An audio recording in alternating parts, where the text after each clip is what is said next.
Friends, ಎಲ್ಲ ಹೇಗಿದ್ದೀರಾ? ಶ್ವೇತಾ ಚಾನಲ್ಗೆ ಸ್ವಾಗತ. ಇವತ್ತು ಸೂಪರ್ ಆಗಿರೋ ಗ್ರೀನ್ ಚಿಕನ್ ಫ್ರೈ ಮಾಡ್ತಾ ಇದ್ದೀನಿ. ತುಂಬ ಟೇಸ್ಟಿಯಾಗಿ ತುಂಬಾ ಚೆನ್ನಾಗಿರುತ್ತೆ.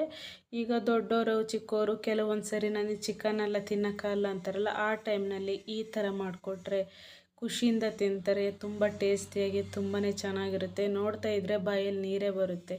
ಬನ್ನಿ ಫ್ರೆಂಡ್ಸ್, ಹಾಗಾದರೆ ವಿಡಿಯೋ ಸ್ಟಾರ್ಟ್ ಮಾಡೋಣ.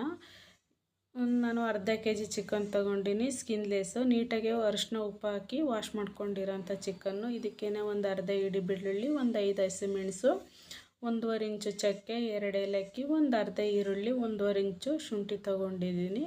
ಇದಕ್ಕೇನೆ ಪುದೀನ ಸೊಪ್ಪು ಒಂದು ಅರ್ಧ ಇಡಿ ಇದೆ, ಒಂದು ಇಡಿ ಕೊತ್ತಂಬರಿ ಸೊಪ್ಪಿದೆ. ಇಷ್ಟನ್ನು ಸಹ ನಾನು ಗ್ರೈಂಡ್ ಮಾಡ್ಕೋಬೇಕು. ಒಗ್ಗರಣೆಗೆ ರೆಡಿ ಮಾಡ್ಕೊಂಡಿನಿ. ಬೇಕಾಗುವಷ್ಟು ಎಣ್ಣೆ ಹಾಕ್ಕೊಳ್ಳಿ. ಆಯಿಲ್ ಜಾಸ್ತಿ ಇಷ್ಟಪಡೋರು ನೀವು ಜಾಸ್ತಿ ಹಾಕ್ಕೊಳ್ಳಿ. ನಮ್ಮ ಮನೆಯಲ್ಲಿ ಜಾಸ್ತಿ ಆಯಿಲೆಲ್ಲ ಇಷ್ಟಪಡೋದಿಲ್ಲ. ನಮಗೆ ಬೇಕಾಗುವಷ್ಟು ಹಾಕ್ಕೊಂಡಿದ್ದೀನಿ.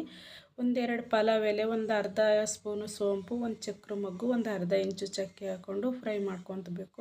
ದೊಡ್ಡದೊಂದು ಈರುಳ್ಳಿನ ಚಿಕ್ಕದಾಗಿ ಕಟ್ ಮಾಡಿಕೊಂಡು ಫ್ರೈ ಮಾಡ್ಕೊತಾ ಇದ್ದಿರೋದು.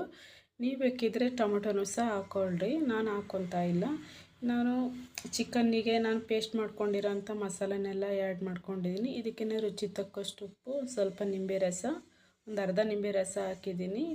ಅರಿಶಿನ ಪುಡಿನೂ ಸಹ ಹಾಕಿ ನಾನು ರೆಸ್ಟಿಗೆ ಒಂದು ಅರ್ಧ ಗಂಟೆ ಬಿಟ್ಟಿದ್ದೆ. ಮಿನಿಮಮ್ ಒಂದು 20 ನಿಮಿಷನಾದರೂ ಬಿಡಬೇಕು. ಆ ವಿಡಿಯೋ ಮಾಡೋಕ್ಕಾಗಲಿಲ್ಲ, ಸ್ಕಿಟ್ಟಾಗಿದೆ. ಇದಕ್ಕೆ ಒಗ್ಗರಣೆಗೆ ಒಂದಕ್ಕೊಂದು ಹಾಕ್ಕೊಂಡು ಫ್ರೈ ಮಾಡ್ಕೋಬೇಕು.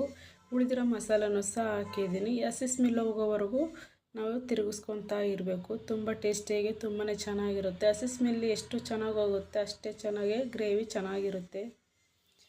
ಒಂದು 5ರಿಂದ 6 ನಿಮಿಷ ಆದಮೇಲೆ ಮತ್ತೊಂದು ಸರಿ ತೆಗೆದು ಒಂದು ಸರಿ ತಿರುಗಿಸ್ಕೋಬೇಕು. ತಳ ಹಿಡಿಯೋ ಚಾನ್ಸಸ್ ಇರುತ್ತೆ. ಯಾಕೆಂದರೆ ನಾವು ನೀರು ಹಾಕಿರಲ್ಲ, ಹಾಗಾಗಿ ಎಣ್ಣೆನೂ ಜಾಸ್ತಿ ಹಾಕಿಲ್ಲ. ನೀವು ಬೇಕಿದ್ರೆ ಎಣ್ಣೆ ಜಾಸ್ತಿ ಯೂಸ್ ಮಾಡೋರು ನೀವು ಜಾಸ್ತಿ ಆಯಿಲ್ ಹಾಕ್ಕೊಳ್ಳಿ. ನಮ್ಮ ಮನೆಗೆ ಅಷ್ಟಾಗಿ ಇಷ್ಟಪಡೋದಿಲ್ಲ. ಮಧ್ಯದಲ್ಲಿ ಅವಾಗವಾಗ ಈ ಥರ ತಿರುಗಿಸ್ಕೊತಾ ಇದ್ದರೆ ಸಾಕಾಗುತ್ತೆ. ನೋಡಿದ್ರಲ್ಲ ಫ್ರೆಂಡ್ಸ್, ಎಷ್ಟು ಚೆನ್ನಾಗಿದೆ. ದೋಸೆ, ಪೂರಿ, ರೊಟ್ಟಿ ಕಾಂಬಿನೇಷನ್ ಅಂತೂ ತುಂಬಾ ಚೆನ್ನಾಗಿರುತ್ತೆ. ರೈಸನ್ನು ಸಹ ಊಟ ಮಾಡ್ಬೋದು. ಲಾಸ್ಟಲ್ಲಿ ಒಂದು ಸ್ವಲ್ಪ ನಾನು 1/4 ಸ್ಪೂನು ಧನಿಯಾ ಪುಡಿ ಹಾಕ್ತಾಯಿದ್ದೀನಿ.